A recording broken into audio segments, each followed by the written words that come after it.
Ngozi said we are consuming 35 million liters. 35 million liters a day. With a population of 160 million naira. How many cars do we have in Nigeria? How many cars? 35 million is 1/3 of the entire population of Nigeria. How many cars do we have? It is not true. Some of those LCs that are established, you know, go and talk to Nimasa. The ship comes on the sea. Vessels go, offload from the sea, take the petrol to Cameroon and to Benin. Meanwhile, somebody at the port ticks a piece of paper. You will see a list of bills of lading saying that 15 vessels landed in Lagos on the same day. 15. Look at the dates. You will see 15 vessels. I have seen it. 15 vessels landing on the same day. Somebody will tick that he actually saw them. Those are the documents that are presented. And why will it not happen? You have created an opportunity for rent seeking. The difference between 65 and 140 is so huge. 1 trillion naira is enough to bribe anybody to sign anything.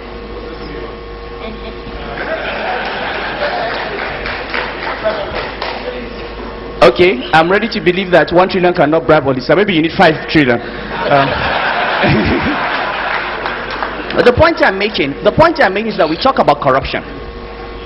But corruption thrives on opportunities that we create for people to be corrupt. And you need to shut off those opportunities. If you say you have a subsidy, and if the poor people of Nigeria are not buying fuel at 65 naira per liter, then it is not a subsidy, it is rent. So what we are saying is, I am not a proponent for removal of subsidy, I'm a proponent for removal of rent. Now let's look at the impact of this distortion on the system and on the economy. And let's just talk about the areas that we agree on. I'm speaking for Ngozi and for Dizani here and everybody. Let us talk about the things we all agree on. We all agree that there is corruption in government and that it needs to be addressed. We all agree that there is waste in government and we need to cut off on expenditure that is not reasonable. Okay? We all agree that government has been inefficient, that delivery has not been good, and that we need to improve on execution and delivery. Okay, so we're not here to debate that. And as Nigerians in the public and private sector, we are all responsible. I go to private sector meetings and they say government is so corrupt. I say, how many of you can swear that in your life you have not offered a government officer bribe? How many? Because corruption is the private sector that bribes public officers. So we all have to stop. So let us not argue about that. Let us agree that this is not the issue today. It's not about saying that the government has earned your trust. Now let's look at the impact on the economy of this subsidy. Between January, I'm giving you more facts. I mean, other than facts given by the coordinating minister. Between January and November, the total amount of foreign exchange we sold to petroleum marketers at WDAS and Interbank was in excess of $8 billion. Over the same period, the total amount of subsidy that was given to these same marketers was another $8 billion. That is 16 billion. 16 billion. Now I'm going to ask you, it's actually 16.2 billion if you want to know the numbers. Now do you know what? The total amount, at least from my records, the total amount of money that the government earned, that came to us in the Federation Reserves from the entire oil sector in the same period was 200,000 less than that. We spent more money paying for LCs and paying subsidy than we earned from the oil sector. Now ask yourselves, is this a country? Is this an economy? You're borrowing, we have spent 1.4 trillion naira, 1/3 1/3 of total government expenditure subsidizing petroleum products. I'll give you another number. Ngozi has given you reserves per capita. Issa Remu said, let's talk about production. Let's talk about production. We produce 2.2 million barrels a day. With our population of 160 million, every day Nigeria produces 1 barrel of oil for 80 Nigerians. Okay? 1 barrel for 80 Nigerians. Look at all the other OPEC countries. The nearest to us is Algeria, which has 1 barrel for 30. And Algeria is a gas producing country. Saudi Arabia produces 1 barrel of oil for every 3 citizens every day. Okay? Now, you produce 1 barrel for 80. Your share of revenue of that barrel is maybe 50%. So you can, for effectively say it's 1 barrel for 160 Nigerians. They need power. They need infrastructure. They need medical care. They need food. You need to pay salaries. Women are dying every day in childbirth. Children are dying of malaria.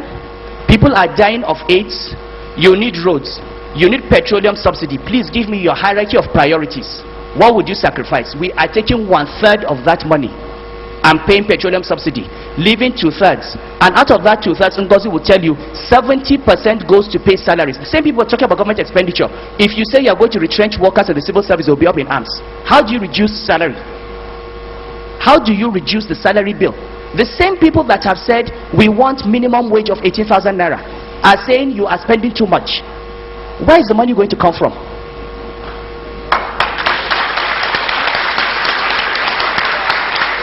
To pay those salaries, to maintain those civil servants, to provide health care, you need to free up resources. I mean, this is what economics is about. Now, to come and tell me that there's going to be hardship and difficulty is not an economic argument. The economic argument is to say, this is the cost of removing subsidy. What is the cost of not removing it? And let me tell you something. This government can continue paying this subsidy to 2015. It will not come down.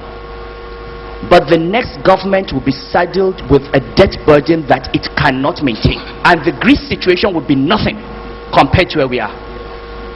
So, to think that, you know, these decisions are not easy. Europe today is facing a crisis. In 2008, the price of oil crashed from $147 a barrel to $40. Up to the week to $37. Up till 2 weeks, 3 weeks before then, I was in Washington in the World Bank meeting. They had different models and projections. Oil price will never fall below $85 a barrel. It came to 37. The only reason this economy continued growing was that we had reserves of $62 billion, which are now down to 30. That was a shock absorber. We don't have that shock absorber today. If the oil price crashes again by 30-40%, if the naira goes to 200 naira to the dollar, when you can no longer pay salaries, when inflation goes to 18% because of monetized, printed money, then we will know what a crisis is. You have to prepare yourself.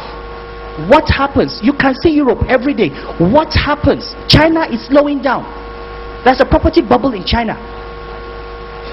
India has had inflation. The Reserve Bank has increased rates 12 times. Inflation has not come down. Brazil is slowing down. All the countries that provided the engine of growth in 2008 are in slowdown mode. Do you know what we are facing? Are you in this world? Meanwhile, instead of preserving your government balance sheet so that in the event of a crisis you can cope, you want to continue paying 1 trillion naira. 1 trillion naira in subsidy. To who? To who? No, sorry. No, wait.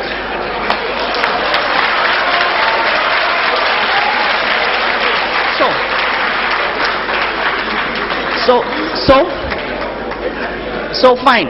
So we talk about costs, and you know, I would be the last person.